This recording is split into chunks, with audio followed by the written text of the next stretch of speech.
Algunas cosas que deberías de saber antes de empezar a estudiar Derecho, o bien si ya estás estudiando Derecho. Hoy te voy a platicar de algunas cuestiones que muchas veces no reflexionamos cuando vamos a estudiar esta carrera o simplemente porque no tenemos elementos cuando estás empezando para poderlas conocer. Estas cosas que te voy a platicar el día de hoy. La primera de ellas es que debes de evaluar muy bien tu programa de estudios de la licenciatura en Derecho donde tú planeas ingresar a estudiar. Me han hecho muchísimo estas preguntas, esta en especial de los programas de estudios, de los planes de estudio que ofrecen las universidades por Instagram o aquí en YouTube. Me han hecho muchísimo esa pregunta. Y te quiero decir que no te compliques la vida. Lo único que tienes tú que ver es, primero, la duración.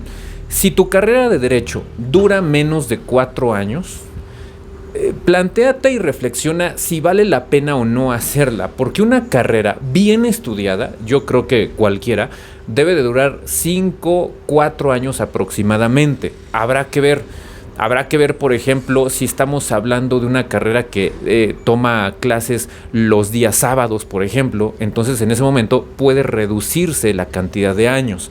Entonces, si es un periodo, un sistema intensivo, podríamos modificar los años. Entonces, yo preferiría siempre una carrera de 3 años y medio para arriba.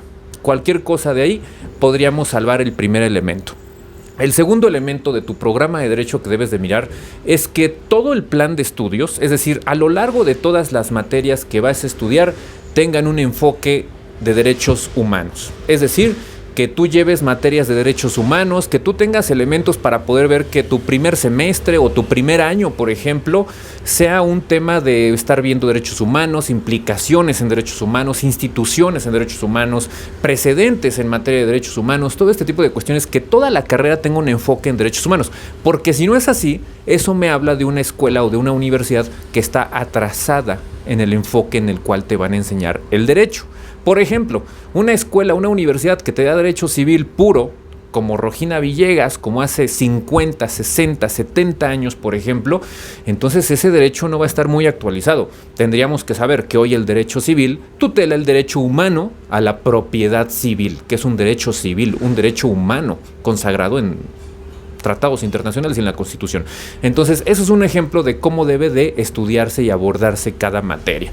El tercer elemento respecto del plan de estudios que te quiero yo decir es que no te preocupes tanto si la universidad es pública o es privada, ¿no? Si tu duda es, oye, lo que pasa es que voy a entrar a esta metropolitana o a esta autónoma o a esta universidad tecnológica de este o de aquel otro estado, no te preocupes tanto por eso, porque a veces el hecho de que una universidad sea muy cara, para nada es sinónimo de calidad.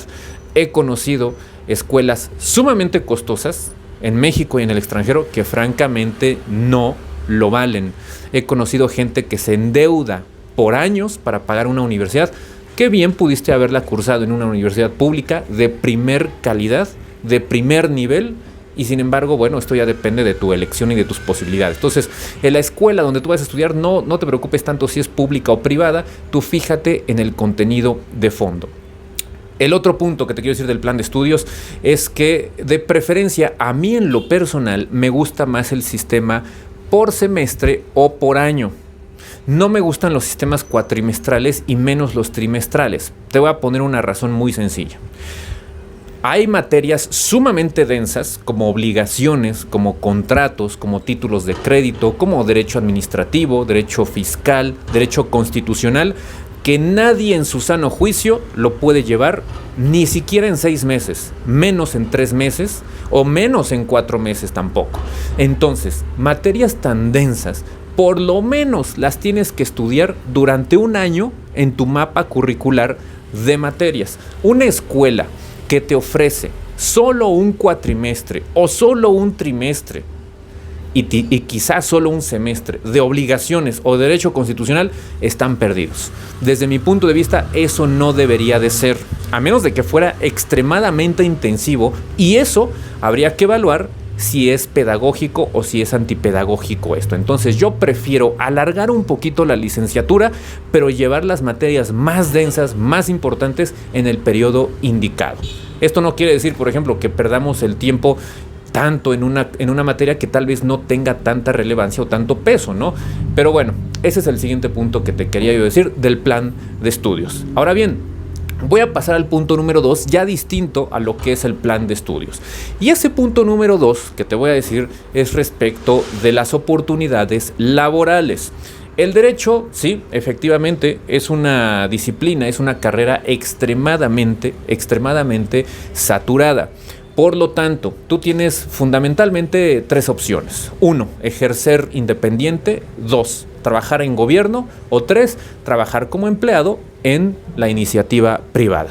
¿Qué te recomendaría yo en lo personal? Y te hablo desde el punto de vista empírico, o sea, con base en mi experiencia. Yo te recomendaría sin lugar a dudas que ejercieras por tu propia cuenta, ya sea como despacho, como consultoría, como profesionista independiente, como sea, pero que trabajes por tu cuenta por diversas razones que no voy a profundizar en este video. Pero sin embargo, te quiero decir que el campo laboral como empleado está muy saturado en determinadas áreas del derecho. Por ejemplo, si tú buscas trabajo, inclusive como independiente, en materia de derecho familiar, por ejemplo, imagínate cuántos abogados en materia de divorcios hay que lleven litigios como divorcios o este tipo de litigio como alimentos, como guarda y custodia. Tú sabes la cantidad de abogados que hay. De tarea te dejo que te vayas a los tribunales familiares. Aquí en la Ciudad de México están en Avenida Juárez, muy cerca de la Alameda, enfrente de Bellas Artes. Ve un día y ve la cantidad de gente que hay. ¿Cuántos abogados postulantes hay que se dedican, por ejemplo, al litigio de inmuebles, de fraudes, de pagarés, de cheques? Muchísimos. Yo te podría decir que de 10 abogados en México, 6 o 7 o quizás hasta 8 están haciendo eso. Por lo tanto, yo no te recomendaría tanto que te dediques a eso. Si te gusta, adelante, hazlo. No es una ley lo que te estoy diciendo, pero te quiero decir que la oferta y la demanda, ahí vas a tener bastantes problemas porque hay muy poca oferta y muchísima demanda en esa materia. Entonces, la verdad de las cosas es que no te va a redituar tanto. Por ejemplo, te voy a decir ahora las materias que no están tan saturadas y que no muchos abogados saben. Y aquí pone especial atención porque quizá estas sean de las ramas del derecho que más futuro tengan. La primera de ellas es la protección de datos personales. No todos los abogados conocen de datos personales. Entonces yo te dejo de tarea que le preguntes a los abogados que conozcas si saben de protección de datos. La mayoría te va a decir que no. 2, el sector financiero. Muy pocos abogados saben de sector financiero, como por ejemplo fondos de inversión, entidades financieras en general, como bancos, como fintech, las ITFs, por ejemplo, como también pudiera ser aseguradoras, afianzadoras, SOFOMES inclusive, y cada vez más especializado, por ejemplo, las ITF, que son empresas de tecnología financiera o instituciones de tecnología financiera. Entonces, esas ramas están poco exploradas. Siguiente, el derecho ambiental. Si tú quieres tener un futuro interesante, dedícate al derecho ambiental. Eso también ofrece grandes ofertas, grandes oportunidades, porque el derecho ambiental no nada más es estudiar, por ejemplo, el derrame de petróleo en el mar que se suscitó en el Golfo de México, no, sino que además también es, por ejemplo, verificar las medidas administrativas que debe tener un restaurante para obtener un permiso ambiental, porque resulta que tienen desechos orgánicos los restaurantes, por decir algo. Entonces ahí tiene que estar el ambientalista. En el Congreso también, por ejemplo, para legislar, para ser asesor en esta materia, creo que debería de ser algo que debería de estar más valorado y está en cambio ignorado actualmente. El siguiente punto, o bueno, la siguiente disciplina o rama del derecho que creo que tiene mucho futuro son los derechos humanos en general. Los derechos humanos, pero quizá tu gran plus o valor agregado podría ser que la apliques a determinadas áreas del derecho. Por ejemplo, derechos humanos en derecho civil, derechos humanos en materia financiera, derechos humanos en materia ambiental o derechos humanos en materia de protección de datos, que es lo que estamos viendo. Entonces, desde luego que tiene mucho futuro. Siguiente, el derecho fiscal. El derecho fiscal es una rama tradicional, pero que sin embargo no tiene tampoco tanta competencia. Entonces también sería bueno que tú te enfoques al derecho fiscal, porque la verdad es que hay pocos buenos fiscalistas. Hay muy pocos buenos fiscalistas siendo abogados. Entonces la verdad es que adquiere una relevancia fundamental esto porque también trastoca temas de derechos humanos en algunas ocasiones. Entonces, esas son las disciplinas que creo que podrían llegar a tener futuro sin que sea una lista exhaustiva. Eso es una lista meramente enunciativa. El siguiente punto que no te dicen en la carrera es respecto de cómo crear tu propio despacho, cómo vender, cómo conseguir clientes. Aquí no me voy a complicar. Lo que te voy a decir simplemente es que no olvides nunca tus relaciones. Tú a la universidad vas a aprender, pero vas a aprender cosas técnicas y cosas prácticas y cosas sociales además. Entonces, cuando tú vayas a la universidad, fíjate muy bien en desarrollar habilidades blandas, como habilidades de comunicación, de socializar, habilidades, por ejemplo, de conocer gente, hacer networking. Eso es muy importante. Abogado que no se dedica a eso termina encerrado en un cubículo por 35 años. Y yo creo que nadie que me está viendo en este video tiene ese anhelo a la hora de estudiar derecho. Por eso yo te recomiendo franca y ampliamente que tú desarrolles habilidades. Entonces, ¿cómo vas a conseguir clientes? Fundamentalmente por dos caminos. Por medio de ventas, por medios masivos de comunicación, como este por ejemplo, pero también lo vas a lograr por medio de tus redes de conocidos, tus redes sociales, pero tus redes sociales presenciales o físicas, digamos, no redes sociales digitales, sino redes sociales presenciales o físicas. Esas son importantísimas y las que hagas en la carrera van a ser para toda la vida. Y déjame decirte que sí, eso también es aprender derecho en la universidad, porque el derecho, nadie es abogado aislado, no hay abogados ermitaños. Todos son abogados que viven en sociedad y todos vivimos de nuestras redes sociales. El siguiente punto es, por ejemplo, el que te comentaba de cómo crear un despacho, tu consultoría, todo ese tipo de temas. Aquí lo primero que te voy a decir es que si ya eres un egresado, primero que nada yo te recomiendo que te consigas un buen contador, porque es muy importante la parte de los impuestos y los números. 2, ya eres abogado.